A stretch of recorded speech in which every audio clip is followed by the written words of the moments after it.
De modo significativo, a primeira pergunta que os intelectuais europeus faziam sobre os nativos do Novo Mundo não era como eles eram, mas sim se podiam ser salvos. E isso porque as sociedades descobertas no Novo Mundo não se adaptavam ao molde do livro de Gênesis. Não estava claro se Jesus morrera por estas criaturas e se elas eram mesmo humanas. A pergunta era importante, porque o tipo de tratamento que o índio poderia esperar dependia da resposta. A opinião de que o índio era um animal e, portanto, um escravo natural, ganhava força. Os ingleses do século XVI, por exemplo, presumiam que os índios eram totalmente selvagens, ignorantes e animalescos. Os índios, em sua sabedoria, se recusavam a trabalhar nos horários, usar as vestes e seguir a dieta dos europeus. Então, o caminho estava aberto para que os pessimistas demonstrassem que os índios eram incapazes de viver de modo virtuoso e livre e que deveriam ser, por natureza, escravos. Essa concepção se adaptava muito bem à necessidade crescente de mão de obra barata em minas de prata como esta no Peru ou nas colônias açucareiras, em um clima que sugava a energia do branco e que logo tiraria a vida dos nativos. Pior seriam as doenças devastadoras dos europeus para as quais os indígenas não tinham imunidade. Com a brutalidade europeia, apoiada na necessidade econômica, com a conversão forçada ao cristianismo, aceita como fato comum, o tráfico de escravos assumiu um novo e duradouro preço para a vida, ou melhor, para a morte. Enquanto nesta pintura, um artista europeu retrata índios adorando uma coluna erigida por um explorador francês, Laudonnière. Aqui encontramos vários ingredientes posteriores do mundo moderno. Um novo tesouro de mitos e de incentivos de um lado, e de outro, o papel do europeu como explorador e colonizador, racionalizando suas atividades e utilizando os próprios mitos para justificar seus feitos.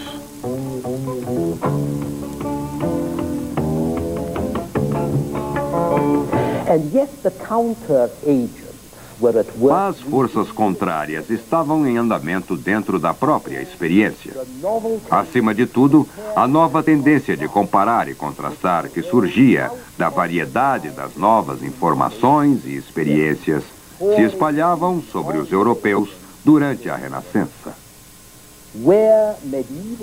Enquanto os medievais raciocinavam por associação, aprendendo sobre uma coisa, conectando-a com algo semelhante, o raciocínio moderno envolvia contraste, bem como associação. Se isso é diferente daquilo, o que aprendo com a comparação? Esse tipo de pensamento entrava em nossos hábitos intelectuais, não apenas quando os humanistas da Renascença reviviam a civilização da antiguidade pré-cristã e a comparavam com a deles, mas também quando as sociedades recentemente descobertas pelo mundo todo deixavam perplexos os europeus com uma ampla gama de governos, religiões e hábitos sociais diferentes dos deles.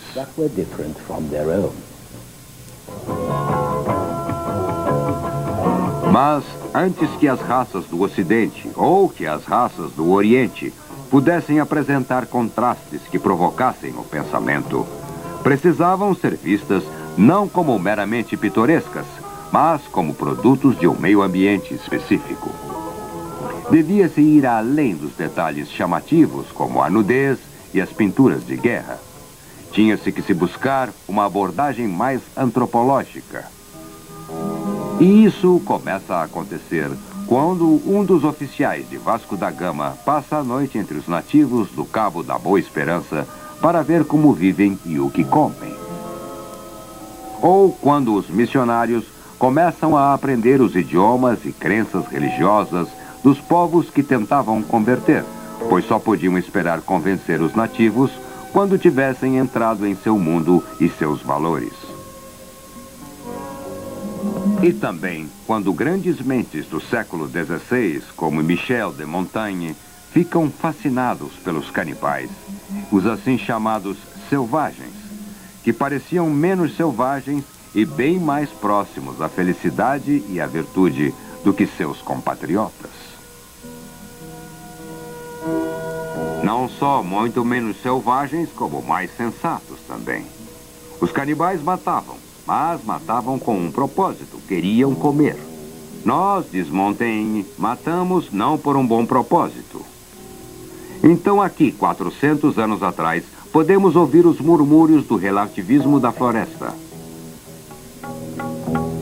Mas era muito distante e seria um processo muito lento que culminaria no século XVIII, quando o estudo comparativo de sociedades e religiões estranhas e magníficos novos mundos levariam a uma reavaliação crítica da religião, filosofia e estruturas políticas da Europa.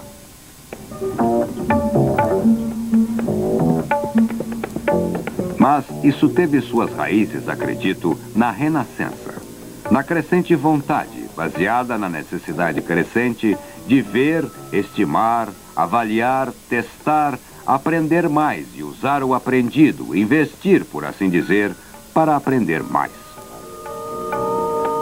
Buscar não apenas o conhecimento, mas o conhecimento preciso. Examinar o eu, não apenas subjetivamente, o que era uma das grandes alegrias dos humanistas da Renascença, mas o mundo, objetivamente, porque a objetividade era o grande libertador, o ampliador de horizontes mentais, o progenitor da ciência moderna. Estimulando a imaginação não para dentro, mas para fora, expondo-a a novas e desafiadoras informações sobre modos diferentes de vida. Foram humanistas como Erasmo que deram abertura para esta abordagem crítica e comparativa da experiência. Quando ele e outros humanistas afirmaram que uma autoridade era superior à outra, que um autor romano era uma fonte maior de sabedoria que um médico da igreja medieval, eles sugeriam o direito de decidir entre autoridades diferentes e daí a possibilidade de julgar por si mesmo.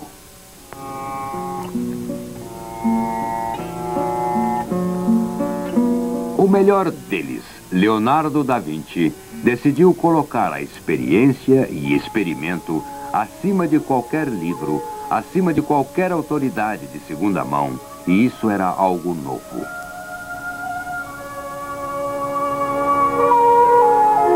Da Vinci não era apenas um grande pintor de sutileza e harmonia suave. Era também um grande arquiteto e engenheiro. Seu grande amor era a observação científica, especialmente a anatomia. Ele se fascinava com as forças que moviam a natureza. Esse esboço é de seu estudo de hidrologia, as propriedades da água. Da Vinci abordava essas forças de modo totalmente empírico. Ao elaborar suas teorias geológicas, ele não procurava um texto de Aristóteles, ele olhava à sua volta. Observava que coisas que povoam em água salgada são achadas em montanhas altas, longe dos mares. Concluindo daí que os fenômenos que testemunhamos explicam o passado. Ele disseca corpos e sugere as possibilidades da anatomia comparativa. Prevê o helicóptero. E quando morre, na França, em 1519, seu título é de primeiro pintor, arquiteto e mecânico do rei. Logo após a morte de Leonardo da Vinci, um físico francês, Ambroise Paré, apresentou a fórmula da nova abordagem científica quando escreveu que temos que usar os antigos como torres das quais possamos ver mais adiante do que eles. Mas, diz Paré, quando o experimento contrariar os antigos, devemos seguir o que vemos. De nada adianta a tradição se ela apenas o estimular a cometer os mesmos erros dos outros, porque é preguiçoso ou tímido demais para eliminá-los você mesmo. Eu prefiro fazer tudo por mim mesmo do que errar com os sábios e mesmo com toda a humanidade. O conhecimento, diz Paré, é uma coisa grandiosa, mas somente se for baseado na experiência.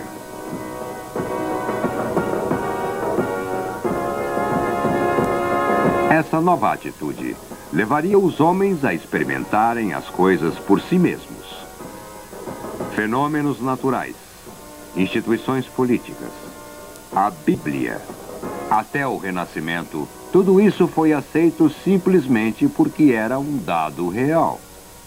Agora, podiam ser considerados em termos de conveniência, capacidade e oportunidade. É óbvio que tudo isso não aconteceu de repente. A maioria das pessoas se conformava, como sempre aconteceu, sem muitas perguntas. Mas persiste o fato de que, em 1600, o conhecimento e a ciência deixaram de repousar numa tradição inerte transmitida do passado. Eles se tornaram o conhecimento, a ciência, a investigação daquilo que você adquire buscando, pesquisando e chegando a conclusões quanto àquilo que vê. E isso é uma revolução, ao menos o começo de uma revolução, como veremos no programa seguinte.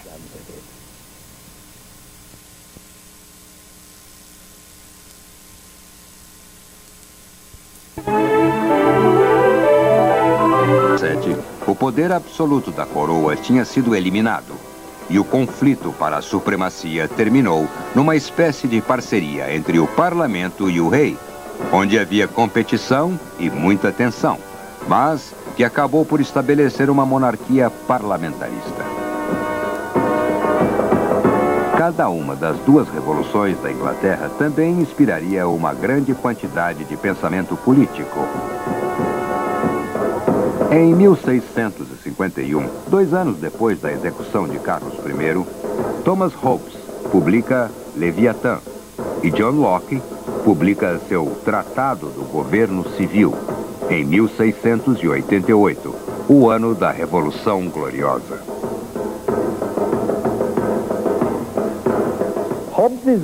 O livro de Hobbes, Leviatã, escrito enquanto estava exilado em Paris, se valeu das teorias correntes de natureza e natureza humana e as virou de cabeça para baixo. A humanidade, diz Hobbes, é naturalmente maldosa. O homem não é um ser social, apenas uma criatura egoísta, sempre procurando sua própria vantagem. Não existem objetivos elevados. Não existe o bem, exceto o prazer. Não existe o mal, exceto a dor. Não existe liberdade, fora a liberdade de procurar por seus prazeres. O princípio básico da vida era o egoísmo, de acordo com Hobbes. Com todos lutando para ter o que querem, o estado natural do homem é o que Hobbes chama de estado de guerra, que é uma luta constante do homem contra o homem. Nesse degenerado estado de natureza, as pessoas vivem com medo constante. E suas vidas, dizia Hobbes numa frase famosa, são solitárias, pobres, asquerosas, brutais e curtas. Portanto, se não quisermos que a raça humana se destrua, temos que introduzir um remédio artificial, que é o poder. Em vez da igualdade básica dos humanos, introduzimos agora um regime de desigualdade. A única coisa que pode salvá-los da destruição e desconforto que os homens livres impõem uns aos outros. Em outras palavras, criamos uma sociedade política sob a autoridade de um monarca que necessariamente tem que ser absoluto. Não adianta falar de contrato social, diz Hobbes, porque o homem não cumpre contrato algum. A única coisa que pode reprimir seus instintos selvagens é a força e o medo que a força inspira. Então, o rei absoluto deve ter o poder das armas e também o poder de arbitrar as disputas, o que chamamos de justiça. E desde que não se pode reconciliar liberdade e vida, pois a busca da liberdade leva à anarquia e à perda de vida, é melhor escolher a vida, pois sem ela, a liberdade não ajuda muito. Por mais arbitrário e desagradável que possa parecer, ainda é melhor que a liberdade selvagem do tome o que puder, da qual nos preserva. Então, o estado de Hobbes é, na verdade, um Leviatã, uma máquina enorme e monstruosa que toma o lugar da sociedade natural. É preciso entender que Hobbes defendia o poder absoluto não devido a um direito divino, mas em nome do interesse da gente comum, que precisava de segurança e paz para viver e aproveitar a vida. Ele não estava interessado na majestade do poder, mas em sua utilidade. Seu regente absoluto tinha que mostrar serviço. Seria julgado no seu êxito em oferecer não a justiça ou virtude, mas paz e prosperidade, que é bem como muitos de nós julgamos nossos próprios regentes, gostemos ou não. Hobbes sempre chocou as pessoas respeitáveis. Mas, por sorte, as pessoas respeitáveis teriam um filósofo a seu gosto, em John Locke. Locke, que navegou para a Inglaterra com Guilherme de Orange, acabara de elaborar uma teoria que poderia ser usada para justificar o afastamento do rei anterior, Jaime II, rei por direito divino.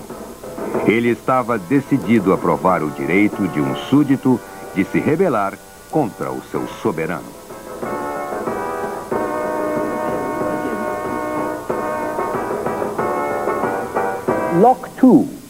Locke também começou pelo estado da natureza, mas ele discordava de Hobbes. O estado da natureza é simplesmente imperfeito, dizia Locke. Para remediar sua imperfeição, os homens se reuniram e concordaram em um contrato social. Este contrato foi concluído entre os homens para sua própria vantagem e implicava em jogar o jogo da vida em sociedade, por regras definitivamente estabelecidas. Se alguém infringir essas regras, é um fora da lei. E se for o regente que infringir as regras, então qualquer membro da sociedade, e é claro, a sociedade como um todo, tinha o direito de apelar para as regras que tinham sido aceitas. Se necessário, teria o direito de apelar por elas pela força. A conclusão de Locke foi simples. Se o Poder Executivo não agir de acordo com sua finalidade, se infringir as liberdades do povo, então esse poder deveria ser removido das mãos de quem o detinha. Se o povo tivesse razão de suspeitar que um candidato a tirano estivesse preparando os meios para escravizá-lo, teria direito, por lei natural, de tomar ação preventiva e, por rebelião aberta, evitar que ele levasse a cabo seus planos.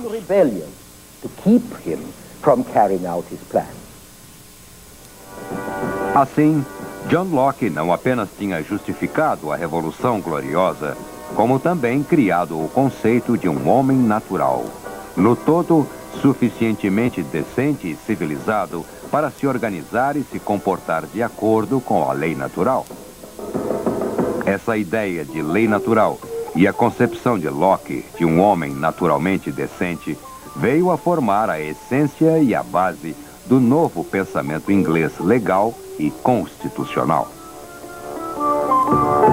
A lei natural também entrou na política de seu tempo e, particularmente, na política da Inglaterra, cujo sucesso influenciaria o resto do mundo daí em diante. E ainda mais, fez uma aliança com o protestantismo, influenciando-o tanto que gradual e crescentemente a ideia da perda da graça divina pelo homem foi abandonada a favor da nova ideia, a possibilidade da perfeição humana e a possibilidade de perfeição da sociedade pelo homem.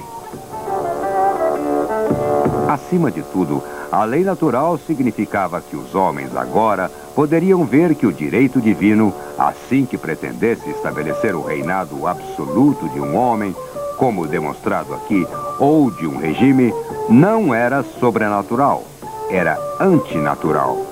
E como tal, devia ser desprezado e atacado.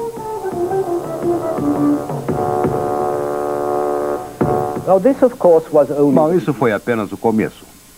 O desenvolvimento e a difusão de todas essas ideias chegaram até nossos dias. Mas o século XVII marcou um estágio decisivo, porque a teoria dos direitos naturais, a teoria dos direitos do homem, finalmente, a realidade dos difíceis fatos foram reunidas na Revolução Gloriosa de 1688 e nas ideias e instituições que saíam dela. Locke foi menos vigoroso que Grotius, mais superficial que Hobbes, mas era o homem certo na hora certa. Foi o responsável pela secularização da teoria política e da teoria legal. Foi o responsável pelo divórcio entre a razão e o mistério, e por relegar a intervenção divina ao seu lugar, no céu, longe das realidades dos assuntos mundanos. E podemos tomar esta passagem de Ensaio sobre Governo Civil, de Locke, e marcá-lo tanto por seu propósito e significado para nós. O estado da natureza tem uma lei da natureza para governá-la, que obriga a todos, e a razão disso é essa lei, que ensina à humanidade a qual irá consultá-la. Que sendo todos iguais e independentes, ninguém deve prejudicar a outro em sua vida, liberdade ou posse. O século seguinte iria escrever o epílogo concreto destas palavras, como veremos.